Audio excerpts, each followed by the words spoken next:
तो पिछले एपिसोड में टैन्यू मिस विंग के साथ में उसके फादर से मिलने के लिए आया था, जहां पर अब उसके फादर की कंडीशन पहले से काफी बुरी हो गई थी और कुछ समय के बाद वो मरने भी वाले थे। यह देख टैन्यू मिस विंग से कहता है कि तुम मुझे अपने फादर को चेक करने दो। जिस बात को सुनकर मिस विंग उसके सामने अपने फादर को बचाने की रिक्वेस्ट करने लगती है। तब इस पर टैन्यू भी कहता है कि मैं इसके लिए अपनी पूरी कोशिश करूंगा, जिसके वजह से तुम इसके बारे में चिंता मत करो। इसके बाद हम देखते हैं कि टैन्यू उसके फादर के कंडीशन को चेक करता है, लेकिन असल में इस वक्त उसके फादर की कंडीशन काफी बुरी हो गई थी, जिसके वजह से टैन्यू मिस विंग को इसके लिए सॉरी कहता है और फिर उसे बताता है कि मैं तुम्हारे फादर को नहीं बचा पाऊंगा क्योंकि वो काफी ज्यादा बूढ़े हो गए हैं। और इसी के साथ वो उसे यह भी बताता है कि उसके फादर किसी पोषण का यूज कर रहे थे ताकि वो अपने विटैलिटी को मेंटेन रख सकें, लेकिन अब तुम्हारे फादर का आखिरी समय आ चुका है, जिसके वजह से अगर मैं उनके ऊपर किसी मेडिसिन का भी यूज करूंगा तो फिर वो मेडिसिन के असर को भी नहीं रोक पाएंगे। इसीलिए सिंगजुन भी उदास होते हुए मिस विंग से कहता है कि मैं तुम्हारे फादर को नहीं बचा पाऊंगा। अब इस बात को सुनकर मिस विंग काफी उदास हो जाती है और फिर वो टैन्यू से कहती है कि शायद आप झूठ बोल रहे हैं क्योंकि आपके पास मेरे फादर को बचाने का कोई ना कोई तरीका जरूर होगा। फिर हम देखते हैं कि मिस विंग अपने फादर को नहीं खोना चाहती थी, जिसके वजह से वो टैन्यू के सामने रिक्वेस्ट करना शुरू कर देती है और किसी तरह से उसे उसके फादर की जान बचा लेने के लिए कहने लगती है। इसी के साथ वो टैन्यू से यह भी कहती है कि मेरी मदर बहुत पहले ही मुझे छोड़कर चली गई थी, जिसके वजह से अब केवल मेरे फादर ही मेरे फैमिली थे, लेकिन अब वो भी मुझे छोड़कर जाने वाले हैं, जिसके वजह से हम देखते हैं कि मिस विंग काफी उदास हो गई थी और वो टैन्यू के सामने इसी तरह से रिक्वेस्ट करने लगती है। लेकिन हम देखते हैं कि इस बात से खुद टैन्यू भी उदास हो गया था क्योंकि वो चाहकर भी मिस विंग के फादर को नहीं बचा सकता था। इसके बाद वो उसे समझाता है कि तुम्हारे फादर की फिजिकल फंक्शन भी खत्म होने वाली है और इसी के साथ मैं तुम्हारे दर्द को भी फील कर सकता हूँ, लेकिन तुम्हें इसके बारे में ज्यादा रोने की जरूरत नहीं है क्योंकि अब इसके बारे में चाह कर भी कुछ नहीं किया जा सकता। तब इस बात को सुनकर मिस विंग टैन्यू से पूछती है कि क्या आपके पास मेरे फादर को होश में लाने का कोई तरीका है ताकि मैं कुछ समय के लिए उनसे बातें कर सकूं। अब इसके इस बात को सुनकर टैन्यू अपने किसी पावर का यूज करता है, जिसके वजह से उसके फादर तुरंत ही होश में आ गए थे। इसके बाद मिस विंग के फादर उसे समझाने लगते हैं और फिर कहते हैं कि ओल्ड एज, बीमारी और मौत ये सारे हेवन के रूल हैं, जिससे कि दुनिया का कोई भी इंसान नहीं बच सकता और इसीलिए तुम्हें भी इसके बारे में बैड फील नहीं करना चाहिए। इसी के साथ वो मिस विंग से कहते हैं कि मैं तुम्हें अपने आंखों से बड़े होते हुए देखना चाहता था, जिसके वजह से मुझे अब अपने मौत का कोई भी पछतावा नहीं है। इसके अलावा इन्होंने इतने सालों तक उसके मदर को भी मिस किया है, जिसके वजह से अब वो हेवन में जाकर उनके साथ में मिलना चाहते हैं। तभी हम देखते हैं कि टैन्यू यहाँ से बाहर चला जाता है ताकि वो दोनों आसानी से आपस में बातें कर सकें। फिर मिस विंग के फादर उससे कहने लगते हैं कि मैंने तुम्हें रॉयल फैमिली को ज्वाइन करने दिया, जिसके वजह से इतने सालों तक तुम्हें इतने ज्यादा कष्ट उठाने पड़े और इसीलिए मैं चाहता हूँ कि तुम बदला लेने के बारे में भूल जाओ क्योंकि मैं तुम्हें अब और किसी परेशानी में नहीं देखना चाहता। इसलिए अब तुम्हें इन सभी बातों के बारे में भूलकर अपनी लाइफ को खुशी से गुजारना चाहिए। लेकिन तभी हम देखते हैं कि इन बातों को सुनकर मिस विंग भी काफी रोने लगी थी और फिर वो अपने फादर से कहती है कि अगर मास्टर तेनताई ने आपके स्पिरिट सी को डिस्ट्रॉय नहीं किया होता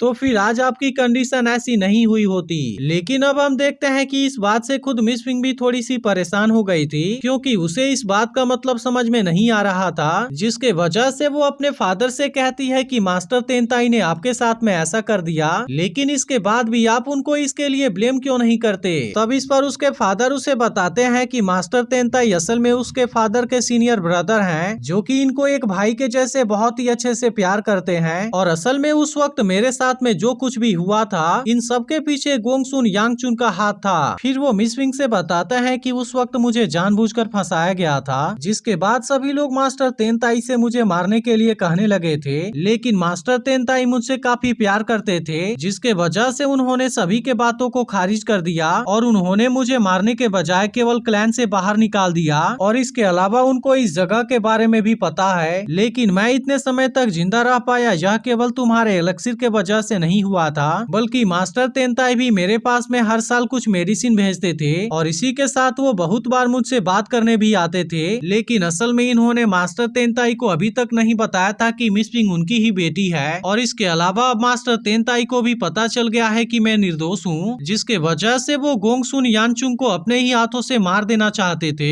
लेकिन ऐसा करने की वजह से हुआंगफू सेक्ट के 9 डिवीजन के बीच में बहुत बड़ी बैटल हो जाती, जिसके वजह से यह चीज उनके लिए बहुत बड़ी प्रॉब्लम हो जाती। इसीलिए मास्टर तेनताई गोंगसुन यांगचुन को चाहकर भी नहीं मारना चाहते, क्योंकि उसके पास में एक बहुत बड़ी ताकत है, जिसके वजह से पूरा हुआंगफू सेक्ट ही खतरे में आ जाएगा। इसीलिए मैं किसी भी बात के लिए मास्टर तेनताई को ब्लेम नहीं करता। तब इस पर मिस विंग अपने फादर से कहती है कि मुझे अपने एक मास्टर मिले हैं, जिनके गाइडेंस में मैं गोंगसुन यांगचुन को अपने ही हाथों से किसी न किसी दिन जरूर मारूंगी और आपके ऐसे कंडीशन का बदला मैं जरूर लूंगी। तब इस बात को सुनकर उसके फादर उससे बड़े प्यार से कहते हैं कि तुम अभी भी बिल्कुल पहले के जैसी हो और इसके अलावा तुम बिल्कुल अपने मदर के जैसे ही जिद्दी हो, लेकिन मुझे अब केवल तुम्हारे फ्यूचर के घर के बारे में चिंता है, जिसके वजह से मैं उम्मीद करता हूँ कि तुम्हें कोई बहुत अच्छा आदमी मिले और फिर तुम उसके साथ में अपने घर को बसा सको। तभी इस पर मिस विंग अपने फादर से कहती है कि आपको इसके बारे में चिंता करने की जरूरत नहीं है, क्योंकि मैं बहुत पहले से ही किसी को पसंद करती हूँ। अब इसके इस बात को सुनते ही उसके फादर काफी खुश हो गए थे और फिर वो मिस विंग से पूछने लगते हैं कि वो कौन है और इसी के साथ वो उस आदमी से मिलना भी चाहते हैं। जिसके बाद मिस विंग अपने फादर को बताती है कि वो अपने मास्टर को काफी पसंद करती है, जिस पर उसके फादर कहते हैं कि तुम अपने मास्टर को मेरे पास में लाओ, क्योंकि मैं उनके साथ में कोई बात करना चाहता हूँ। तब इस पर मिस विंग अपने फादर से कहती है कि ऐसे कंडीशन में आपका ज्यादा बात करना सही नहीं होगा, लेकिन इस पर उसके फादर कहते हैं कि तुम इसके बारे में चिंता मत करो, क्योंकि मैं अभी कुछ समय के लिए हैंडल कर सकता हूँ। अब इनकी बात मानकर मिस विंग अपने मास्टर को उनके पास में लाती है, जिसके बाद उसके फादर उसे बाहर जाकर वेट करने के लिए कहते हैं, क्योंकि वो उसके मास्टर के साथ में अकेले में बात करना चाहते थे। अब अपने फादर के इस बात को सुनकर मिस विंग तुरंत यहाँ से चली जाती है, जिसके बाद उसके फादर टैन्यू से कहते हैं कि अब मेरे पास में बहुत ही कम टाइम बचा हुआ है, जिसके वजह से मैं आपसे कुछ प्रॉमिस चाहता हूँ और मैं उम्मीद करता हूँ कि आप उसे जरूर देंगे। तब इनके इस बात को सुनकर टैन्यू भी हाँ कर देता है, जिसके बाद मिस विंग के फादर टैन्यू से कहते हैं कि क्या आप मिस विंग का ख्याल रखने का वादा कर सकते हैं, क्योंकि असल में मिस विंग की मदर बहुत पहले ही उसे अकेले छोड़कर चली गई थी, जिसके बाद वो भी मिस विंग का अच्छे से ख्याल नहीं रख पाए, जिसके वजह से वो खुद को मिस विंग के ऊपर एक बोझ के जैसा समझ रहे थे।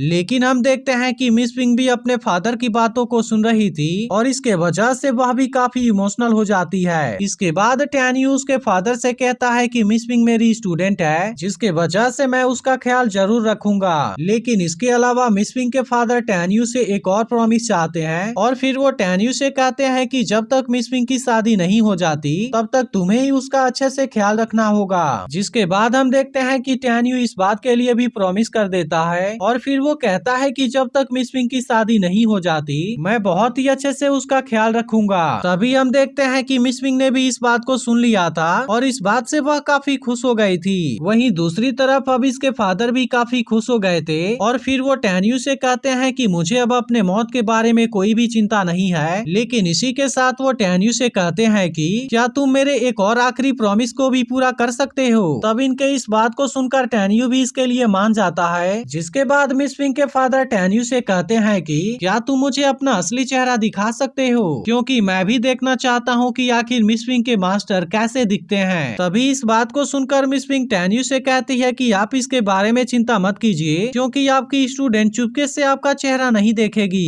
इसके बाद हम देखते हैं कि टैन्यू अपने असली रूप में आ गया था, जिसके असली चेहरे को देख मिस विंग के फादर भी काफी खुश हो गए थे और फिर वो टैन्यू से कहते हैं कि तुमने मिस विंग के मर्जी से ही खुद को उसका मास्टर बनाया, जिसके वजह से मुझे यकीन है कि आने वाले समय में तुम्हारा अचीवमेंट काफी बड़ा होगा। और इसी के साथ मुझे अब अपने बेटी के प्रोटेक्शन के बारे में कोई चिंता नहीं है। लेकिन इसके बाद मिस विंग के फादर टैन्यू को बाहर जाने के लिए कहते हैं, क्योंकि वो अब मिस विंग के साथ में अकेले में बात करना चाहते थे। इसके बाद हम देखते हैं कि टैन्यू मिस विंग को उसके फादर के पास में जाने के लिए कहता है, जहां मिस विंग अपने फादर को हंसता हुआ देख उनसे पूछती है कि आखिर आप किस बात के ऊपर हंस रहे हैं। तब इस बात पर उसके फादर कहते हैं कि तुम्हारे मास्टर सच में काफी खूबसूरत हैं और इसीलिए मुझे अब किसी भी बात के बारे में कोई चिंता नहीं है। जिसके बाद हम देखते हैं कि मिस विंग के फादर अब और ज्यादा समय के लिए जिंदा नहीं रह पाते और इसके बाद वहीं पर उनकी मौत हो जाती है, जिसके वजह से मिस विंग भी काफी रोने लगी थी और इसके बाद एपिसोड यहीं पर एंड हो जाता है। लेकिन अगर आपने इसके पिछले एपिसोड को मिस कर दिया हो तो लेफ्ट वाली वीडियो जरूर देख लेना और अगर एक्सप्लेनेशन अच्छी लगी हो तो वीडियो को लाइक जरूर कर देना।